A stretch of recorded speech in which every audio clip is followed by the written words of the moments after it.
Njabolo Nzuza says the proposed amendments to the Citizenship, Refugees, and Immigration Act are designed to modernize and streamline the country's immigration system, making it more efficient, secure, and responsive to current challenges. According to him, the reforms aim to close legal gaps that have made it difficult to manage migration effectively, while also reducing backlogs in processing permits, asylum applications, and citizenship requests. This particular white paper and these developments. Good morning, Deputy Minister. Thank you for your time. We appreciate it. Cabinet's describing this as one of the most far-reaching reforms of South Africa's immigration system. So just share with our viewers what problem this white paper is ultimately trying to fix. Well, look, this is a very important reform. Firstly, let me start just by appreciating your invite and also good morning to the viewers at home. The white paper on citizenship, immigration, and asylum seeker and refugee management is very important. Firstly, it overhauls what were different pieces of legislation, where you had the Citizenship Act allocated alone, where you had refugee protection and asylum seeker allocated alone, immigration laws allocated alone. And you will often find conflict in terms of how you operate in the environment. Now we're bringing everything together to one piece of legislation that will regulate all. Now what is important about it is that this legislation comes years or more than 30 years after our 1994 breakthrough, where you had not much experience in terms of how the global environment operates. Now we're very clear on how the global environment operates and what are the threats that come with your open-ended kind of legislation. So we're pushing these reforms. Indeed, they are far-reaching. They make space for digital transformative agenda that we have as a department. But most importantly, it creates a safe and secure environment so that we attract the skills that we need into the country and promote regular migration of people and make it impossible for people to abuse our laws to enter the country illegally and continue to stay in the country illegally using various aspects of the laws. So those are being tightened up now. And we'll talk about that digital development insofar as the electronic travel authorization system is concerned. I want to go back to the core objective of the white paper. It places a person's economic contribution at the heart of migration or immigration decisions. How exactly does the point-based system work in practice? Well, that one is mainly for citizenship. We're now using a merit-based economic pathway to citizenship, which means that we look at the skills that a person is bringing. We're looking at qualifications that the people are bringing, the economic contribution in as far as financial investments, as well as social contributions. Now, previously, what you will have is that you will have a year-based progression system where a person will say, I've stayed for so many years in the country, and as such, I deserve citizenship. Now, we're no longer going to be looking at the years. We're looking at contribution. Is what you are contributing positive to the country? Are you, as a person, going to be contributing positively?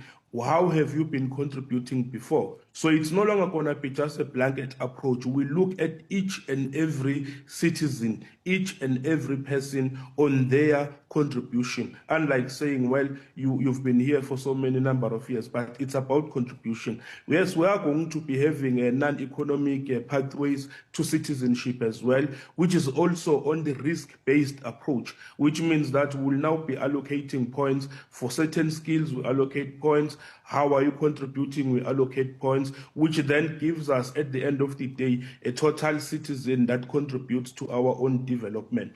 One of the things that we're looking at in terms of citizenship pathways is to open a window, because currently, right now, people, you find that they apply at each and every day for certain visa, for certain PR, for certain citizenship, which means that you have an unending basis of applications. Whereas if you are able to collect applications between within a certain period of time, you are then able to adjudicate properly on them. We are also going to be introducing people who are going to be looking at the citizenship boards, who are citizen advisory panel. Those people will also be able to advise the department on the kind of people that we must bring in. Out of interest, which are the highest scoring, skills and points that you can get in the system? Yeah, well, those ones will differ. It depends on the current stage in the country. For instance, right now, you need a lot of engineers, you need a lot of AI technicians, and so on. So we work with the Department of Higher Education and Training to tell us which skills at a given period are amongst the high ranking, because it's not a consistent issue. As skills become short, when there's a shortage of skills, you find that we get skills from outside, and subsequently those skills are then distributed to South Africans as well. So what you might have as a rare skill today, in about a year or so, you will find that South Africa will have accumulated those particular skills and qualifications. So they change on the basis of the skills base that we have as a country. So we look at the skills that we need at that particular time. Very, very interesting. At the beginning, you talked about essentially harmonizing all of the categories of people who are seeking entry into South Africa. And along with the category that we've now been discussing, there would also be refugees or economic migrants or asylum seekers. Talk to us about how the system works together then to ensure that those individuals are dealt with the criteria that applies to them, and whether there are any new criteria that applies to those who are seeking refuge or asylum in South Africa. Well, currently what you have is really an abuse of our asylum seeker and refugee protection laws, where you firstly have a person who will cross quite a number of countries and then want to declare South Africa as a first safe country. So this white paper then introduces and internalizes and make it law that a person who enters the country will be conditionally admitted into the country, so that it does not become automatic that when you say you are seeking asylum, then you must be admitted to the country. Then we'll look at the issue. Is South Africa your first safe country, which is there within the United Nations conventions? All that we're doing now is that we're bringing it in and internalizing them. We're also going to be relocating the refugee reception centers into a border environment, which means that there will not be many within the country, but we're taking them closer to the border so that we can adjudicate quite easily. We're also introducing virtual refugee reception centers so that you don't have people who are without status entering the country. The aim here is that we must receive true and honest refugee as against receiving economic migrants who are then masquerading as refugees or asylum seekers, which really clogs up the system and allows us to then delay when we have to process honest asylum seekers, because we are dealing with quite a number of economic migrants. So that will make people enter the country in more regulated, in more legal means as against people entering the country illegal. What we are fighting with this is to make sure that people who enter the country are honestly who they say they are. If you are an asylum seeker, you must be really an asylum seeker and not an economic migrant.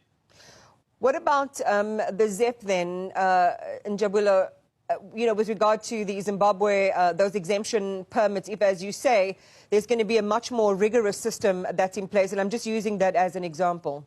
Well, the Zimbabwean exemption permit, as the word said, there were special permits that were issued to Zimbabweans under a certain conditions that were there. We have been renewing it over time, and even right now we have been making a call that all those that are in that particular exemption permit should be looking at other legal pathways in which they apply for permanent residency or any other form, because the exemption permit itself was meant to be a temporary arrangement, but rather if they seek to stay within the country, then they must apply for other forms of entrance into the country, they can apply for permanent residence and so on. And all those applications will be looked at in merit. It's not going to be a blanket approach where you say, well, all ZEP holders are now permanent residence holders. Each and every person must apply, and then we'll determine if they qualify. But in the main, when we talk about economic migrants, there are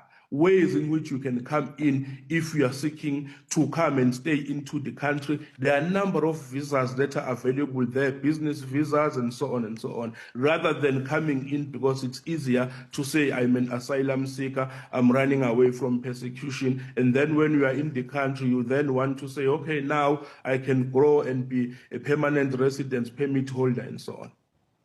And Njabulo Nzuza, thank you very much, Deputy Minister, for joining us and just sharing. A major focus is on strengthening border management and improving identity verification systems to combat fraud, illegal entry, and human trafficking. Nzuza also highlights that the changes seek to balance national security with human rights obligations.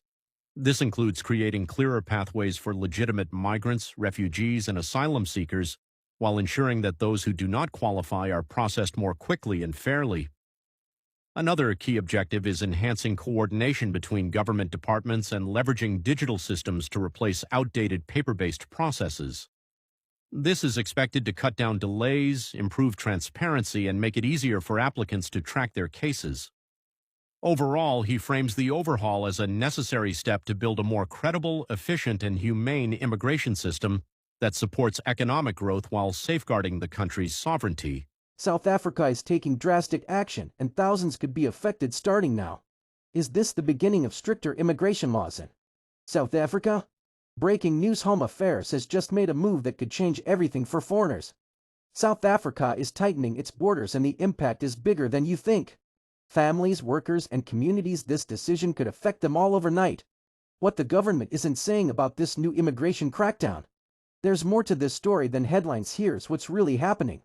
One decision, thousands affected. Here's the truth behind the policy shift. Just share your thoughts in the comments section and don't forget to subscribe, like, and stay tuned for more videos.